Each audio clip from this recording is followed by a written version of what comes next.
So good morning, guys. Welcome to Appalachia's Homestead. The hustle is on. Oh my goodness, baby is nursing. Good morning.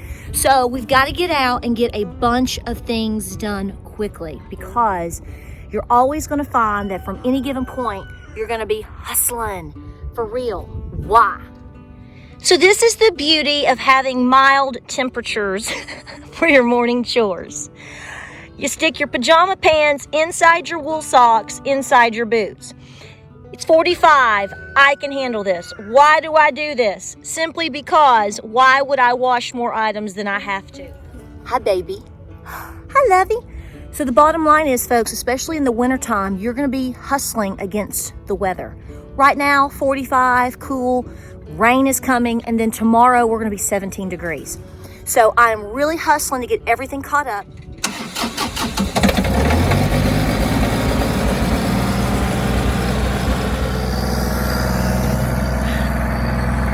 So here's the deal. We have all the morning stuff to do to try to beat this rain, but I'm determined to clean out my chicken coop again. Listen to me. If you're living in an area where we're having these drastic weather changes from monsoon to 70 degrees, back to monsoon, and then you're looking at 17 degrees for a week, you're gonna have a mite problem. Don't let anybody fool you on any jargon and telling you different. You better stay on top of your cleaning. So what am I doing right now? The man's taking the tractor over to the chicken coop, and even though it necessarily doesn't need cleaning, I'm scooping all of that out, adding in the good stuff, and pressing forth, because I'm telling you, these extreme weather changes that we're seeing, especially in Tennessee, will cause you a lot of problems if you don't stay on them the right way. And the only way is to be very proactive and cleaning your coops. Period.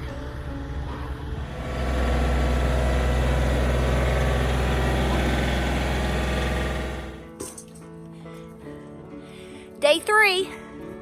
Baby girl knows the drill. Look, look, look. Woo-hoo.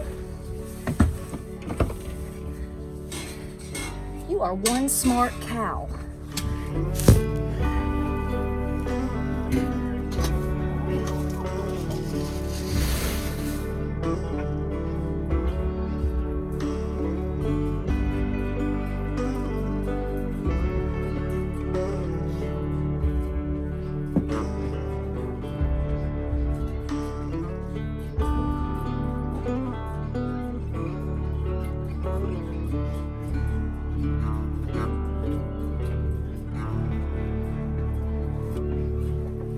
All right, guys, so let me give you a little free advice about milking cows. There's a lot to this. We have a new cow, so I'm getting used to her. She's getting used to me. It's going great.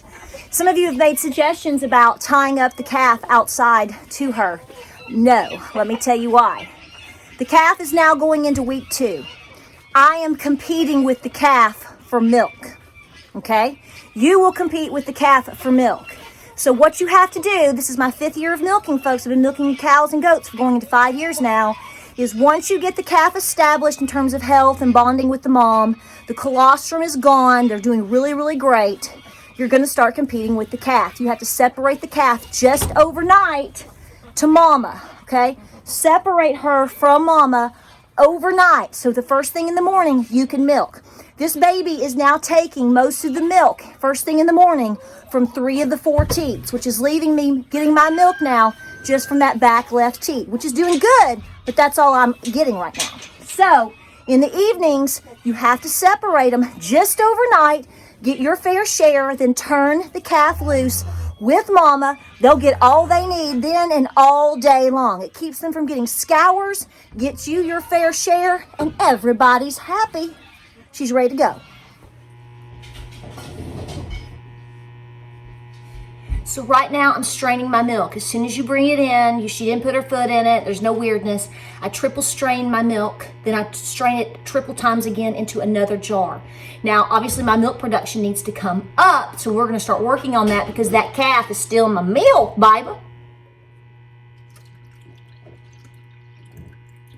The one good thing I've noticed about her, she has a much higher fat and butter content in her milk than Belle ever did.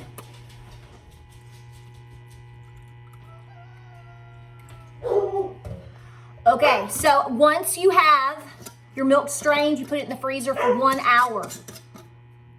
Let it chill quickly and then take it out, okay? And I try to drink my raw milk within 1 to 2 days of freshness. So I'm not getting a lot right now. That's okay, because I'm adjusting. Even Dolly is warning you, slow and steady. Okay, so now I'm quickly finishing cleaning out the nesting boxes and the floor. Going to be going into the coop with fresh pine shavings, diatomaceous earth, and ag lime. We ain't gonna have no mites up in this house, y'all. You gotta break your back. Gotta work for your homestead. Let's do it. This is what I'm telling you, putting this all on the tractor. This up and down yo-yo weather can cause a lot of problems for your farm and your coops and your chickens. Got to be very proactive on days where it's, above freezing and you can get out there and clean out and manage stuff. Tell people all the time, been raising chickens and animals for a long time now. And when the weather breaks, you have to be very proactive in Tennessee about cleaning when you can.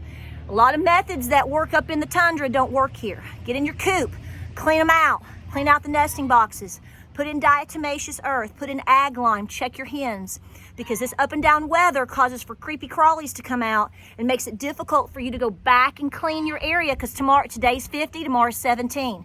Who wants to clean out a chicken coop in 17-degree weather? It's frozen anyway. Be very proactive.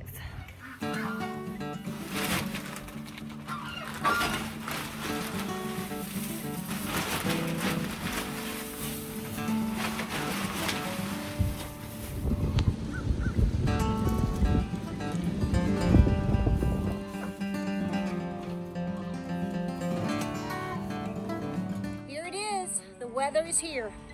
You're always going to have a homestead hustle, cleaning, running, watching the weather. You're going to be the jack of all trades, but you have to be willing to put your back into it. Is it worth it? You better believe it is. Appreciate you watching. Y'all stay warm, stay on top of things. Lots of videos coming your way. It's getting cold. We'll see you on the next video. Woo!